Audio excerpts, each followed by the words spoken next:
হুম, নবীর একটা আদর্শের কারণে জান্নাতে যাবে। সিরত মানি আদর্শ।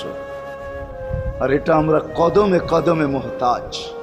কেননা এই ছোট জীবনটা যদি গ্রহণযোগ্যতা পর্যন্ত পৌঁছাইতে হয় আল্লাহর কাছে, চাই নারী হই, চাই যুবক হই, চাই বৃদ্ধ হই, যেই মানুষই হই না কেন, যেখানেরই হই না কেন, যেই বাসারই হই না কেন, যেই বর্ণেরই হই না কেন, যেই পেশারই হই না কেন, যেই সোসাইটিরই হই না কেন, এই জীবনটাকে যদি গ্রহণযোগ্যতা পর্যন্ত পৌঁছাইতে হয় কার কাছে? দুনিয়াওয়ালাদের কাছে না, মালিকের কাছে, যিনি এক ফোঁটা পানির থেকে অস্তিত্ব দিছেন, যার কাছে আবার আমাদেরকে ফিরা যেতে হবে।